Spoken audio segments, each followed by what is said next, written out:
Hi, sweet ones. This is Grandma Kitty.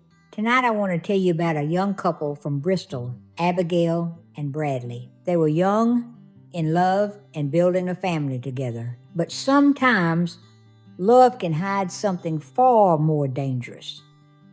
It was a quiet evening in Bristol, just after 8, when everything changed inside a small family home. At first, there was shouting, voices clashing, rising higher and higher. Then suddenly, silence. But what followed was worse than any noise. At the top of the stairs, a young child stood frozen, watching something no child should ever have to see. Down below, someone lay bleeding on the kitchen floor, while the other person was already trying to cover up what had just happened. This wasn't just another argument. It was the breaking point in a relationship that had been slowly rotting for years, filled with jealousy, anger, and red flags no one had taken seriously. No one could have imagined that night would end the way it did. But when the truth came out, it horrified everyone. And in the end, only one person would live to tell the story.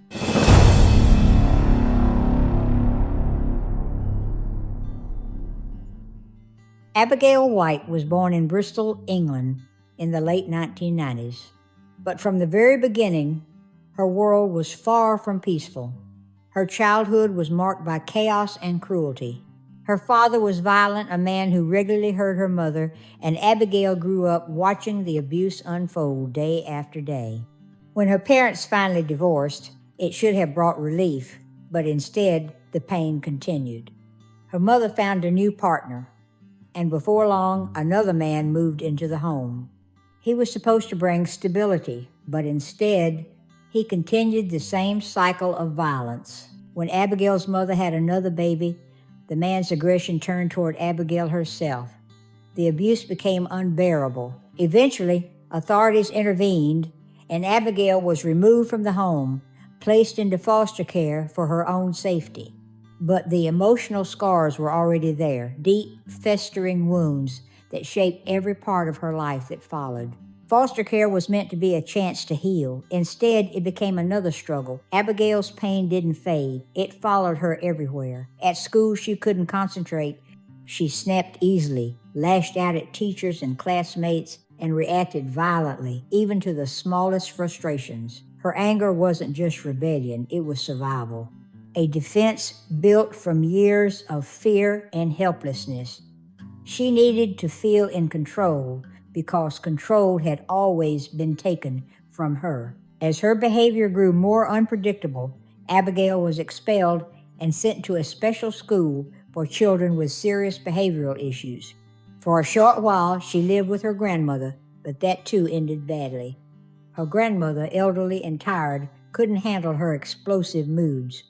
By 13, Abigail was sent back to live with her father, the same man who had once terrorized her home. He was still an alcoholic, still unstable, and completely incapable of giving her the care she needed. She tried therapy, but the darkness inside her was too heavy.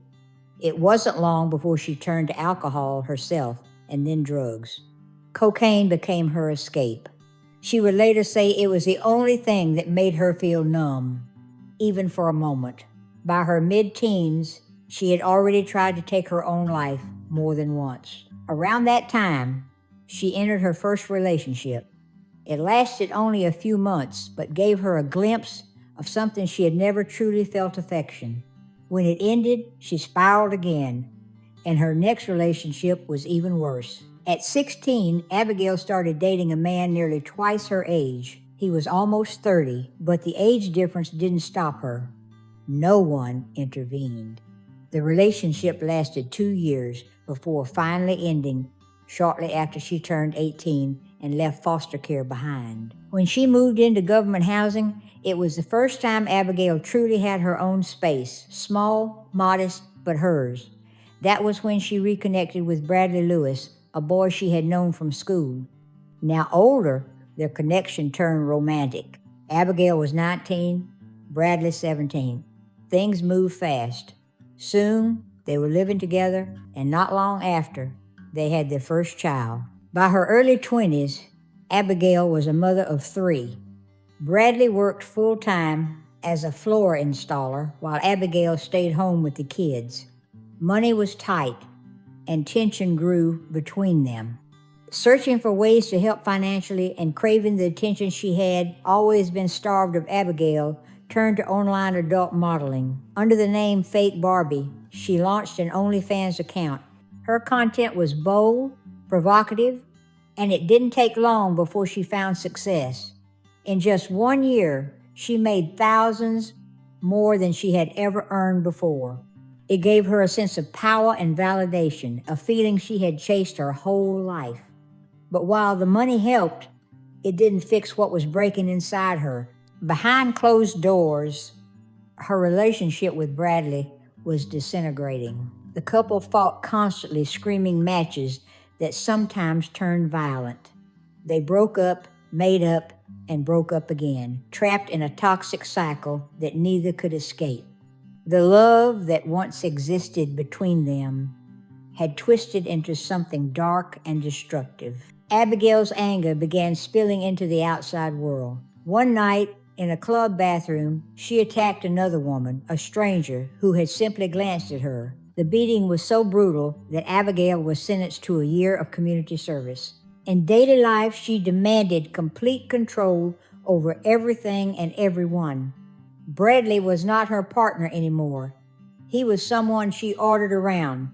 If he hesitated or disobeyed, she exploded. She demanded constant compliments, attention, and reassurance. If she didn't get it, the house turned into a battleground. Abigail's hunger for control and validation became an obsession. She wanted to be adored, feared, and obeyed, and when that didn't happen, she turned to rage. What began as a love story between two young people trying to build a life together was slowly becoming something far more dangerous, a relationship that would end not in heartbreak, but in blood. The relationship between Abigail White and Bradley Lewis had long stopped being anything that could be called healthy. What remained between them was chaos, a cycle of shouting, betrayal, and emotional destruction that poisoned their home. Most days were filled with arguments that ended in long, painful silences stretching late into the night. Their children lived in the middle of it all, quiet witnesses to the endless tension that surrounded them. From the outside, the answer seemed obvious. They needed to part ways, but neither Abigail nor Bradley could bring themselves to end it. Their relationship was built on jealousy and control, each one constantly accusing the other of cheating, and often they were both right. They weren't in an open relationship, yet both were unfaithful, and both knew it. Abigail, in particular, demanded constant attention.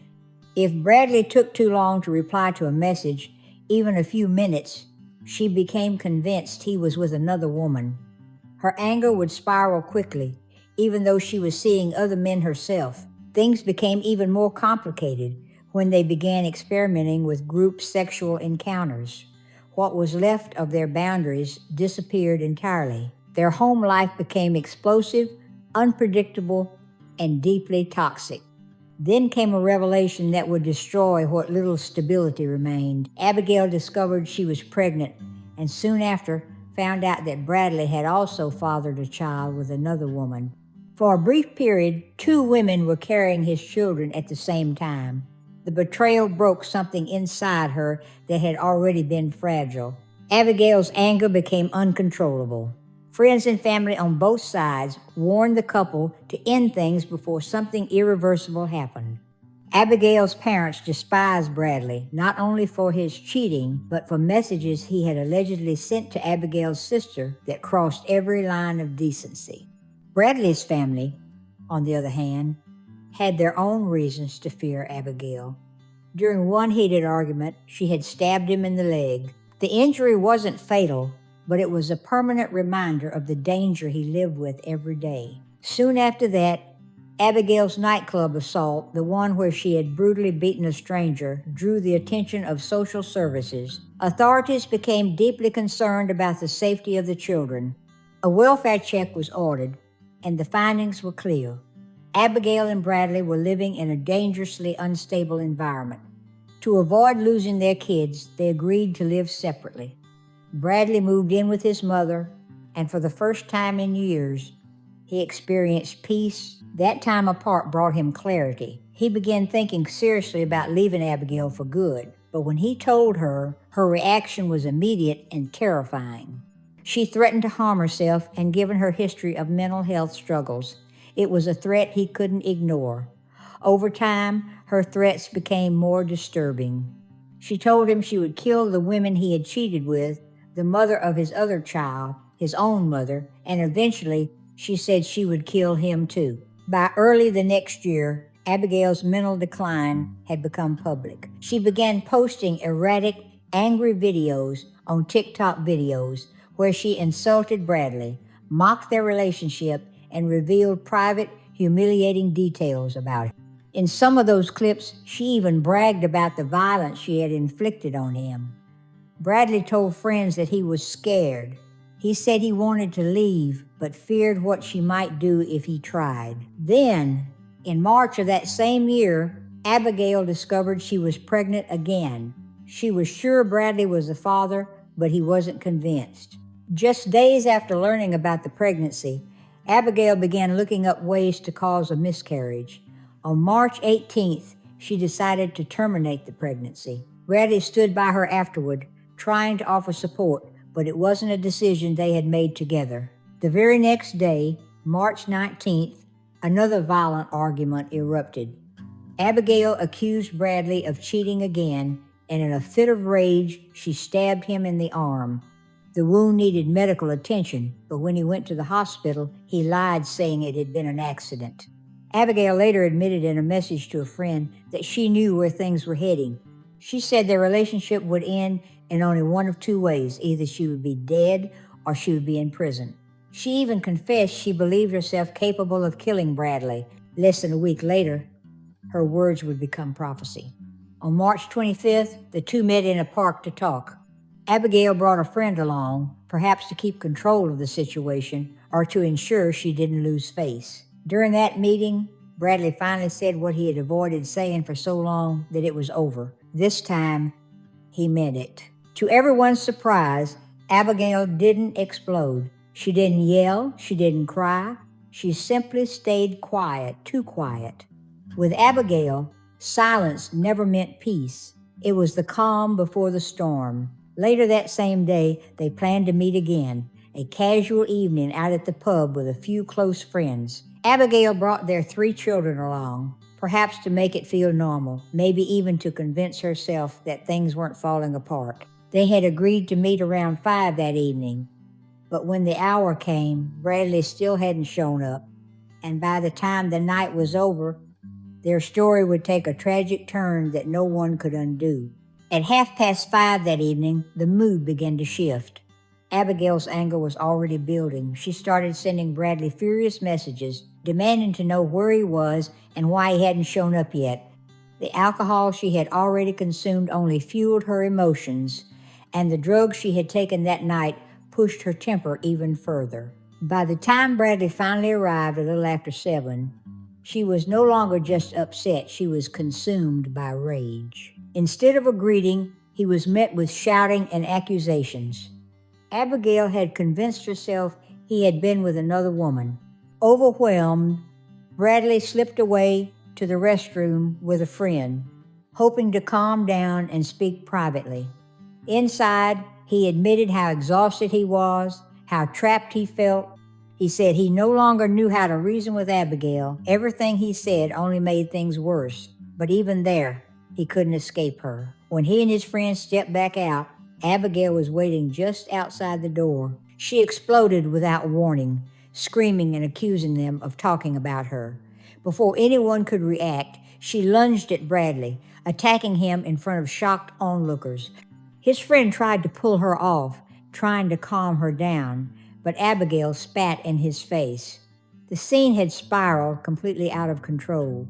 Realizing things could get worse, Bradley's friends decided to leave. Abigail and Bradley stayed behind, trying once more to smooth things over, but the evening was already lost. Bradley ordered a few beers, hoping to lighten the mood. Abigail responded by slapping them off the table, sending glass and foam crashing to the floor. The customers stared in disbelief. Strangers stepped forward, trying to intervene, but Abigail turned her fury on them too. She threw a drink at one man and spat in his face. When he tried to defend himself and push her away, she fell to the ground and immediately called the police, claiming she had been assaulted, leaving out the fact that she had started the fight. Their children had seen everything. They watched their mother's outburst, her violence, her tears, another terrifying night added to the list. By 8 o'clock, Abigail and Bradley finally left the pub with their kids. Outside, they ran into a friend who offered them a ride home. During the drive, Bradley made a quiet, haunting remark that would later feel prophetic. He said, "I'm already dead." He knew what was waiting for him when they got home. He was right. As soon as they stepped through the front door, the argument began again, louder, harsher, more dangerous than before. Abigail accused him of not defending her at the pub, shouting that he had humiliated her. Then, somewhere between the insults and the tears, she walked into the kitchen and came back holding a knife. Bradley had seen this before, but this time she didn't hesitate. In one swift movement, she plunged the blade into his chest. Their 3-year-old son, drawn by the shouting, had crept down the stairs. He saw everything. The screaming stopped. Both Abigail and Bradley froze. The anger drained from the room, replaced by silence. Bradley stumbled backward, clutching his chest, and collapsed onto the kitchen floor. Abigail didn't rush to help. Instead, she panicked. Instead of calling for an ambulance, she grabbed cleaning supplies. She stuffed his bloody shirt into the washing machine and tried to scrub the floor. She didn't want to see what she had done, didn't want anyone else to see it either. It was the 3rd time she had stabbed Bradley during an argument, but this time it wasn't survivable. A neighbor named Laura heard the commotion and ran over. She found Abigail barefoot, wearing a pink dress, shaking and crying, but there was no blood on her. Inside, Bradley lay on the kitchen floor. When Laura knelt beside him, she felt a faint breath. He was still alive, but barely. She began CPR, guided by an emergency operator on the phone, pressing her hands against his chest. But when she looked down, she realized something terrible. There was very little blood coming out. It meant he was bleeding inside, and his organs were shutting down. Her husband came home minutes later, saw what was happening, and rushed in to help. Together they fought to keep Bradley alive until the ambulance arrived. By 8:48, police were at the house. Abigail, hysterical, had called a friend and claimed Bradley had stabbed himself. She said he had tried to take his own life. It was the first of many lies. Paramedics arrived soon after. Bradley Lewis, just 22 years old, was rushed to the hospital. Surgeons worked for hours, but the wound was too deep. The knife had gone straight into his heart. Despite their efforts, Bradley died on the operating table. Back at the house, police arrested Abigail White. During questioning, she told several different stories. First, she said Bradley had stabbed himself. Then she claimed he had grabbed her hand while she was holding the knife. Later, she said he had wrestled with her and it went in by accident. None of it made sense.